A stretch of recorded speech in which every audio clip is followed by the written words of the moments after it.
अपनी प्रेमिका की याद में लिख डाली 327 फुट लंबी रोलिंग पेपर पर अपनी प्रेम कहानी। प्रेम क्या है, किसी को पाना, खुद को खोना, बंधन या फिर मुक्ति, जीवन या फिर मृत्यु, इसके बारे में सबकी अपनी अपनी राय है। लेकिन वास्तव में प्रेम क्या है ये तब मालूम चलता है जब किसी की जिंदगी में कोई अचानक से अच्छा लगने लगता है, वो भी उस हद तक जिसकी कोई कल्पना तक नहीं कर सकता। वह उसके लिए कब मर मिटने को तैयार हो जाता है वह खुद नहीं जानता। उसके जीवन में उसकी प्रेमिका के सिवा और ना तो कुछ दिखाई देता है और ना ही सुनाई देता है। सोते जागते अगर कुछ दिखता है तो बस वह शख्स जिसे वह अपनी जान से भी ज्यादा प्रेम करता है। ये कब कैसे और किससे हो जाए ये कोई नहीं जानता। धरती पर बहुत कम ही ऐसे लोग हैं जिनकी प्रेम कहानी सफल हो पाई है।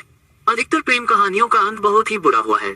बावजूद उसके प्रेम कम नहीं हुआ। लगातार प्रेमी और प्रेमिकाओं की संख्या दिन प्रतिदिन बढ़ती ही जा रही है, जिसका जीता जागता उदाहरण है फरवरी महीने का वैलेंटाइन डे वीक, जिसे प्रेमी प्रेमिकाओं की जोड़ी बहुत ही खुशी के साथ मनाते हैं।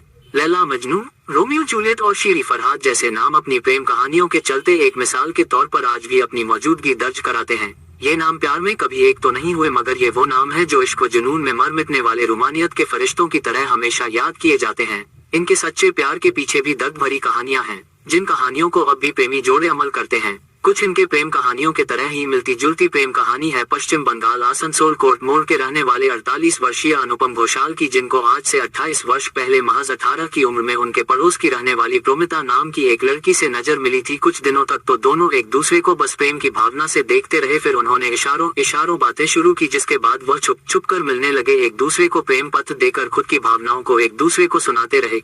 करीब 5 वर्षों तक उनकी प्रेम की कहानी चलती रही। दोनों ने इस बीच एक दूसरे के साथ जीने मरने की कस्में खाई, जीवन के किसी भी मोड़ पर एक दूसरे का साथ नहीं छोड़ने का वादा किया, पर किस्मत को तो कुछ और ही मंजूर था। दोनों की प्रेम कहानी अधूरी रह गई किसी कारण। अनुपम की प्रेमिका प्रोमिता के पिता कोलकाता चले गए और प्रोमिता भी अपने माता पिता के साथ कोलकाता चली गई, जिसके बाद वह कभी नहीं मिले। प्रोमिता कैसी है, कहाँ है, किस हाल में है, अनुपम आज तक नहीं जान पाए। उन्होंने प्रोमिता को ढूंढने का बहुत प्रयास किया पर वह सफल रहे। इस बीच अनुपम अपने जीवन में तन्हा अकेला हो गए और अपनी प्रेमिका की याद में करीब 327 फुट लंबा प्रेम पत्र लिख डाला। उस समय उनके पास पैसे नहीं थे, इसलिए उन्होंने रोलिंग पेपर पर ही अपनी प्रेम की दर्द भरी कहानी बयां कर डाली, जो उन्होंने अपनी प्रेमिका के लिए कुछ गाने भी लिखे हैं। अपनी प्रेमिका प्रोमिता से बिछड़े अनुपम के 23 वर्ष गुजर गए। अनुपम आज भी उसे नहीं भूल पाए हैं। हर वर्ष वैलेंटाइन डे के दिन अपनी प्रेमिका के लिए लिखे गए प्रेम पत्र को वह देखते हैं, पढ़ते हैं। अपनी प्रेमिका के साथ बिताए वह प्यार भरे दिन वह पल याद करते हैं।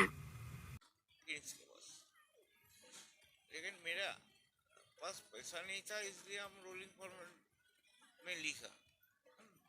हम सोचे था ये लिखेंगे फिर कांची में काट देंगे।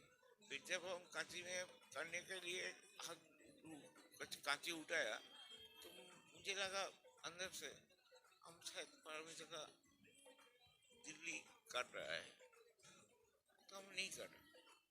क्योंकि इंग्रेज अमल जो है ब्रिटिश अमल से लेके उसके पहले कृष्ण का अमल में, श्री कृष्ण का भगवान को श्री कृष्ण का अमल में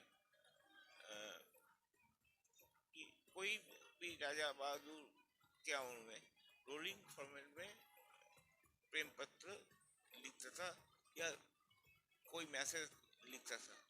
अगर उस टाइम वो वेल था तो अभी तो ये चलता नहीं है मार्केट में, लेकिन रिकॉर्ड तो होना है ना। तो गिनीस मुझे बोला आप एक काम कीजिए, हम मानते हैं कि आप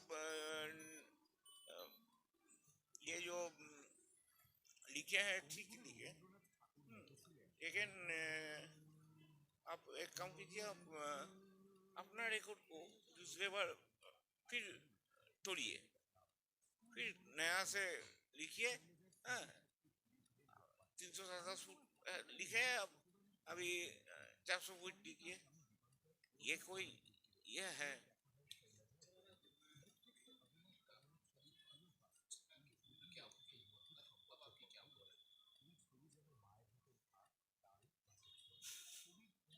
उस समय